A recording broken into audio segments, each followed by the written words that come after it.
I am a Bostonian. No, I've never lived in the city. I couldn't give a tourist directions to Faneuil Hall. I couldn't tell you what restaurant to go to or which art museum was the best in the city. But I am a Bostonian, and I'm proud. I'm proud of our history. I'm proud of our hospitals and universities. I'm proud of our politics, our beaches, our seafood, our accent. I'm proud of our sports teams. I'm a Bostonian. I grew up 25 minutes, outside of the city. My father has worked there for over 20 years. My brother managed a restaurant bar a block away from the marathon's finish line. I spent tons of time in the city as a kid, going to museums or the aquarium with my mom, or visiting Children's Hospital to treat my Crohn's disease. Seeing concerts with friends or enjoying a night out on Lansdowne Street. I know the city well, and I've loved it my whole life. Patriots Day has always been one of my favorite days of the year. It feels to me like our city, my city, is on the world stage. You get the Red Sox at 11 a.m. when no other team would even consider playing a baseball game. And every year since 1897, you've had the marathon. The route takes you right by Fenway Park. And if you're running as you pass, the 37,000 plus in attendance that morning at the game scream their lungs out for you. And I can only imagine what that must feel like.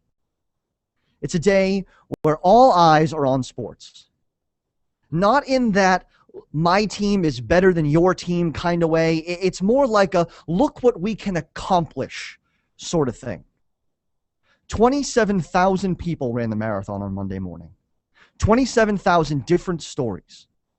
Some running to raise money for charity, some running in the memory of a lost loved one, some running to push themselves farther than they've ever gone before, and on and on and on. It's the ultimate test of endurance, and anyone can join in. It's because of all these different stories that Monday was such a hard day. There were no villains running down Boylston Street in the moments leading up to that attack. Only heroes. The fans gathered along the sideline where they're rooting for everyone, every single person to cross that finish line. There was no greater display of heroism than what the world witnessed on Monday afternoon. Marathoners and first responders running toward the blast, tearing down barricades and fencing to reach the injured on the sidewalks lining the route.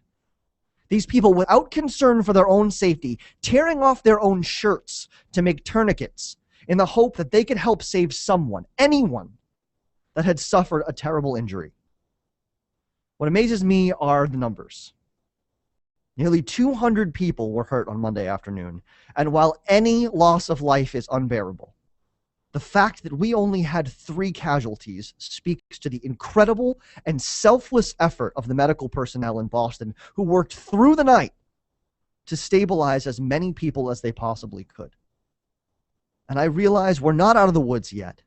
There are many still in hospitals, a lot of whom have had their lives changed forever. But the fact that that number is so low is remarkable. This is an international event. Runners from 96 countries competed in the race, and that being the case, the outpouring of support from around the world has been unbelievable. I saw a photograph of 2 young boys in the streets of Baghdad holding up a sign that said, "We mourn with Boston." If compassion can be found there, then maybe, just maybe, the inherent good that I believe exists in people hasn't completely gone. The outpouring in the sports world has been just as intense. From the Yankees playing Sweet Caroline, to the Brewers playing the Cheers theme song, to the cover of the Chicago Tribune that claimed, "We are Chicago Red Sox. We are Chicago Celtics. We are Chicago Bruins. We are Chicago Patriots," to the Montreal Canadiens of all teams, observing a moment of silence in complete darkness at the Bell Center to honor the victims. This is all unbelievably moving and heartfelt. But what's been happening with the athletes of our teams is also just as poignant. Vince Wilfork of the Patriots raised over $35,000 in less than a day for the victims' families. Brad Marchand is auctioning off an owner's box for Bruins playoff games to support the family of Martin Richard, one of the 3 killed in the attack on Monday.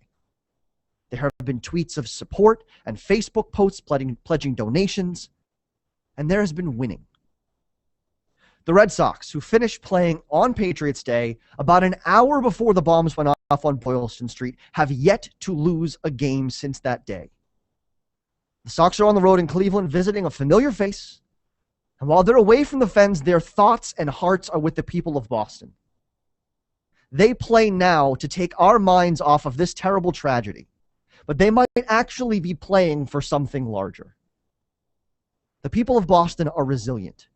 When they take a punch, they may fall down, but they're quick to get back up. And this Red Sox season epitomizes that notion to a certain degree. Last year, they got knocked down, but they have the chance now to get back up. Following Monday's events, they've sort of become a symbol, not just in the city, but in the country, of hope, progress, and the ability to move forward. They'll be feeling the weight of that now. They've got the whole city of Boston on their shoulders. But no matter what happens over the next number of months, we'll stand with them, cheer for them, and merely hope that we can be as supportive of them as all of those people waiting by the finish line on Monday for a loved one to cross. As supportive as they've been for us in these unbearable times.